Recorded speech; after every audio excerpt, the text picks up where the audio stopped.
Hello friends, आपका स्वागत है अपने YouTube channel Rahul commerce education में। दोस्तों, आज हम बात करने वाले हैं सब्जेक्ट अकाउंट बही खाता एवं लेखाशास्त्र के पार्ट प्रैक्टिस सेट 2 के बारे में, जिसमें कुछ ऐसे महत्वपूर्ण क्वेश्चनों को शामिल किया गया है जो अधिकांश बोर्ड परीक्षा में पूछे जाते हैं। और यह वीडियो आने वाली बोर्ड परीक्षा है 20 फरवरी को अकाउंट की बही खाता एवं लेखाशास्त्र, उसको ध्यान में रखते हुए बनाई गई है। तो इसमें कुछ महत्वपूर्ण क्वेश्चनों को शामिल किया गया है। वीडियो की शुरुआत करते हैं। फर्स्ट क्वेश्चन है हमारा, इंटरेस्ट ऑन कैपिटल इज, पूंजी पर ब्याज है। इंटरेस्ट ऑन कैपिटल इज, पूंजी पर ब्याज क्या है? गेन फॉर द बिजनेस, व्यापार के लिए लाभ। यह वीडियो हिंदी तथा इंग्लिश दोनों मीडियम में बनाई गई है। Option number B, expenses for the business, व्यापार के लिए व्यय। कैपिटल फॉर द बिजनेस, व्यापार के लिए पूंजी। नन ऑफ द अबव, उपरोक्त में से कोई नहीं। दोस्तों, आपको अपना सही आंसर चूज करना है और कमेंट करना है। वीडियो के नीचे आपको सभी क्वेश्चनों के आंसरों को कमेंट भी करना है। तो जैसे कि बात करते हैं इस क्वेश्चन के सही आंसर की, वो है option number B, expensive for the business, व्यापार के लिए एक व्यय है।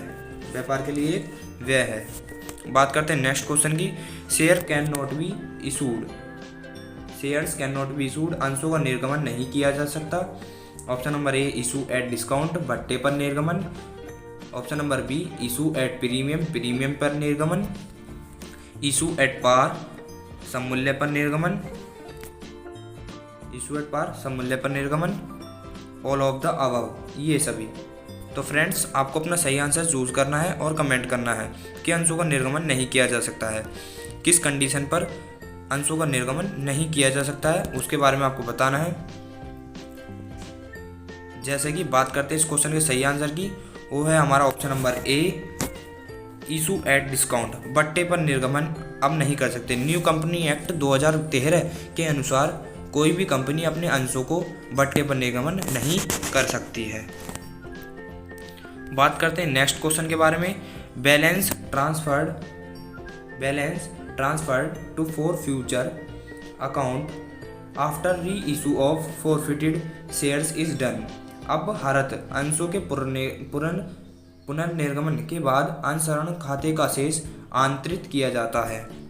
जो अपहृत अंशों का पुनर्निर्गमन है, उसके बाद अब अंशहरण खाते का शेष आंतरित किया जाता है लाभ-हानि खाते में, in profit and loss account में, पूंजी संचय खाते में, इन कैपिटल रिजर्व अकाउंट, अंश प्रीमियम खाते में, इन शेयर प्रीमियम अकाउंट, सामान्य संचय खाते में, in general reserve account.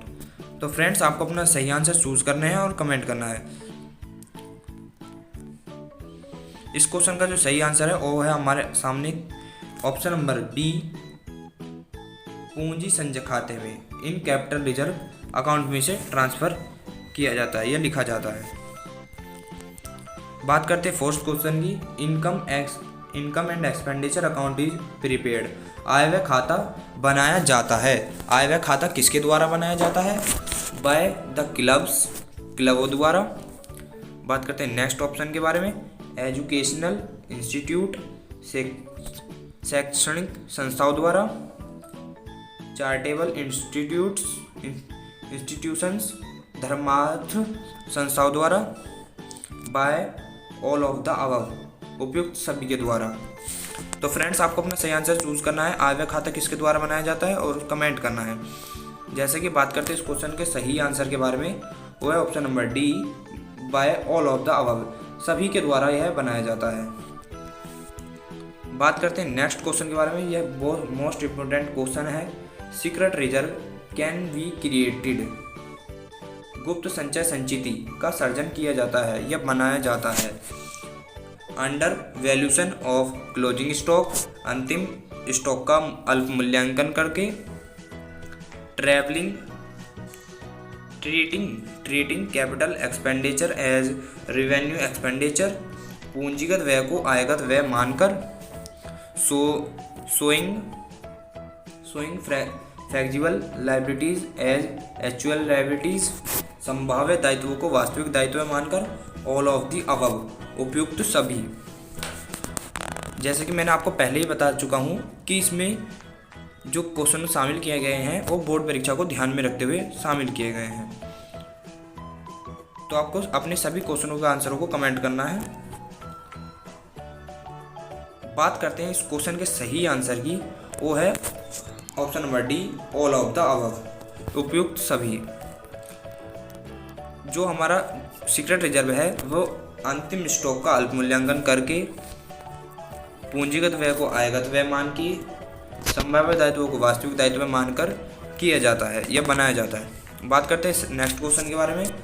Valuation of closing stock is done, अंतिम स्टॉक का मूल्यांकन किया जाता है। अंतिम स्टॉक का मूल्यांकन किस पर किया जाता है?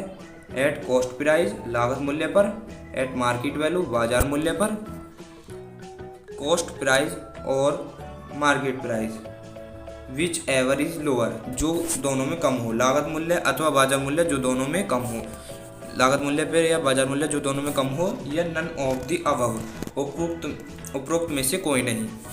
तो फ्रेंड्स, आपको अपना सही आंसर फिर से चूज करके और कमेंट करते रहना है सभी क्वेश्चनों के आंसरों को।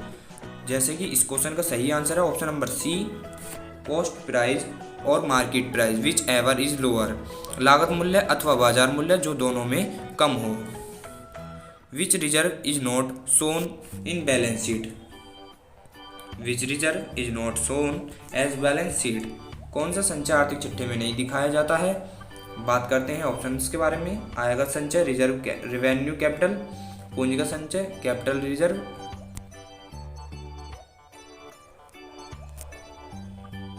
गुप्त संचय, सीक्रेट रिजर्व, अंश प्रीमियम, शेयर प्रीमियम।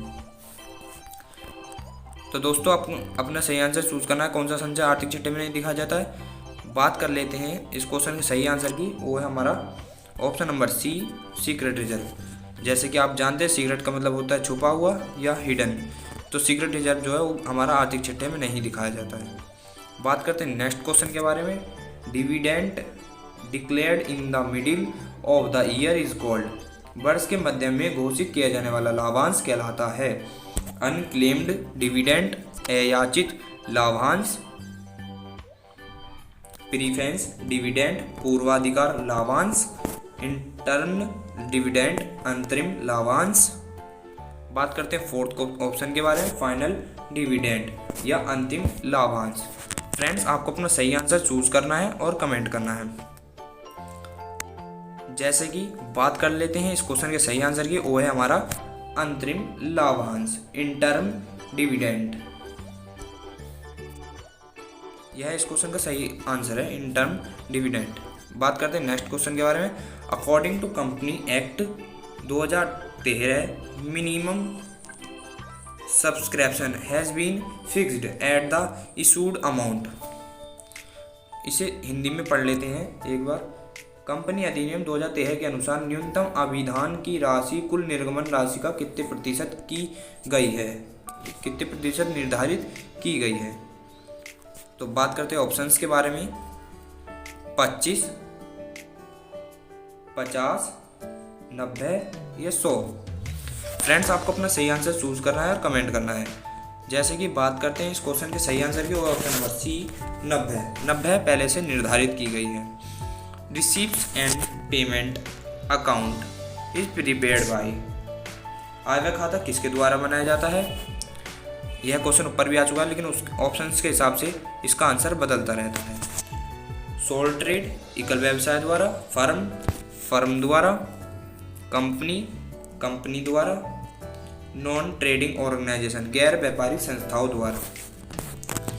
गैर व्यापारिक संस्थाएं वे संस्थाएं होती हैं जिनका उद्देश्य लाभ कमाना न होकर सेवा करना होता है। तो फ्रेंड्स, आपको अपना सही आंसर चूज करना है। आय व्यय खाता किसके द्वारा बनाया जाता है। जैसे कि बात करते हैं इस क्वेश्चन के सही आंसर की, ऑप्शन नंबर डी, गैर व्यापारिक संस्थाएं। गैर व्यापारिक जो संस्थाएं होती हैं हमारी, नॉन ट्रेडिंग ऑर्गेनाइजेशन, इनके द्वारा यह आय व्यय खाता बनाया जाता है, क्योंकि उनका उद्देश्य लाभ कमाना न होकर सेवा करना होता है।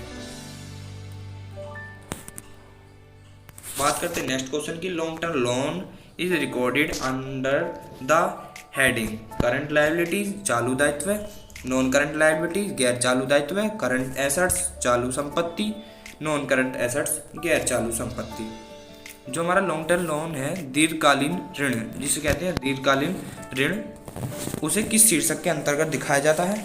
तो इस क्वेश्चन का जो सही आंसर है वो है हमारा ऑप्शन नंबर बी। जैसे कि ऑप्शन नंबर बी गैर चालू दायित्व है, non current liabilities.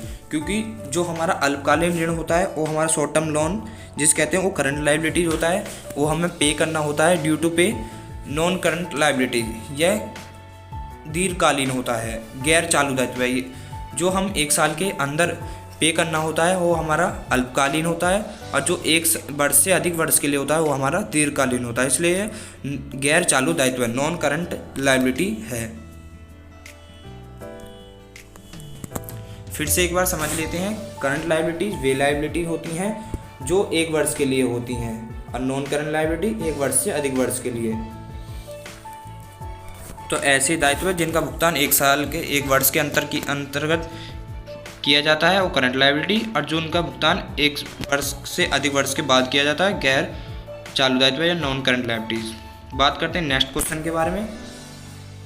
What is another name of partnership deed out of the following? निम्नलिखित में से साझेदारी संलेख का दूसरा नाम क्या है?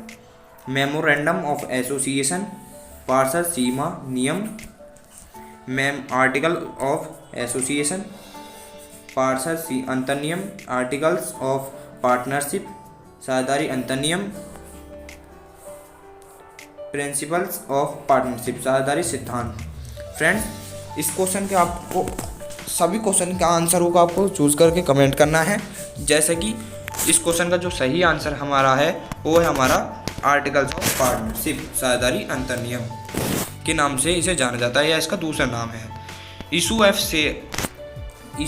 Of share at the price higher than its face value is called. अंशों का अंकित मूल्य से अधिक मूल्य पर निर्गमन करना कहलाता है। जो हम अंशों का अंकित मूल्य जो फेस वैल्यू है उससे हम अधिक वैल्यू पर अपने शेयर्स को इशू करते हैं, तो ऐसा निर्गमन है, ऐसा इशू क्या कहलाता है? ऐसी कंडीशन क्या कहलाती है? इशू एट ए लॉस, हानि पर निर्गमन, इशू एट प्रॉफिट, लाभ पर निर्गमन, इशू एट प्रीमियम, अधिमूल्य पर निर्गमन, इशू एट पार, सममूल्य पर निर्गमन। बात करते हैं इस क्वेश्चन के सही आंसर के बारे में, वो है option number C, issue at premium, अधिक मूल्य पर निर्गमन। इशू एट प्रीमियम या अधिक मूल्य पर निर्गमन। बात करते हैं नेक्स्ट क्वेश्चन के बारे में। Opening balance is of cash is shown in. प्रारंभिक शेष को दिखाया जाता है। Opening balance of cash is shown in receives and payment account, आगम एंड शोधन, आगम शोधन खाते में, इनकम एंड एक्सपेंडिचर अकाउंट, आय व्यय खाते में, प्रॉफिट एंड लॉस अकाउंट, लाभ हानि खाते में, या नन ऑफ दीज, इनमें से कोई नहीं। फ्रेंड्स, आपको अपना सही आंसर चूज करना है और कमेंट करना है। आपको सभी क्वेश्चनों के आंसरों को कमेंट करना है। बात करते हैं इस क्वेश्चन के सही आंसर की। यह क्वेश्चन का सही आंसर है ऑप्शन नंबर ए, रिसीव्स पेमेंट अकाउंट। आगम शोधन खाते में प्रारंभिक शेष को दिखाया जाता है, इसमें प्रारंभिक शेष को शामिल किया जाता है। बात करते हैं नेक्स्ट क्वेश्चन के बारे में। Debenture is recording under the heading. जैसे कि ऊपर भी हमारा आया था, एक long term loan is recorded under the heading. Long term loan को, ऋण पत्रों को आर्थिक चिट्ठे के किस शीर्षक के अंतर्गत दिखाया जाता है? जो ऋण पत्र है उसे आर्थिक चिट्ठे किस शीर्षक के अंतर्गत दिखाया जाता है? करंट लायबिलिटी, चालू दायित्व, नॉन करंट लायबिलिटी, गैर चालू दायित्व, करंट एसेट्स, चालू संपत्ति, नॉन करंट एसेट्स, गैर चालू संपत्ति। दोस्तों, यह इस वीडियो का लास्ट क्वेश्चन है और एक अपने आप में महत्वपूर्ण क्वेश्चन भी है। तो इस क्वेश्चन के आंसर को आपको चूज करना है और कमेंट करना है। जैसे कि बात करते हैं इस क्वेश्चन के सही आंसर की, वो है नॉन करंट लायबिलिटी, गैर चालू दायित्व है। गैर चालू दायित्व इस क्वेश्चन का सही आंसर है। तो दोस्तों, गैर चालू दायित्व किस लिए है नॉन करंट लायबिलिटी? क्योंकि मैंने आपको बताया था ऐसे दायित्व जिनका भुगतान हम एक वर्ष में न कर अधिक वर्षों में करते हैं, वो हमारी गैर चालू दायित्व है या नॉन करंट लायबिलिटी होती हैं। और डिवेंचर जो होता है वो हमारा एक वर्ष के लिए नहीं होता, अधिक वर्षों के लिए होता है, इसलिए यह एक गैर चालू दायित्व है। तो फ्रेंड्स, आज की वीडियो में इतना ही। मिलते हैं नेक्स्ट वीडियो में, तब तक के लिए धन्यवाद।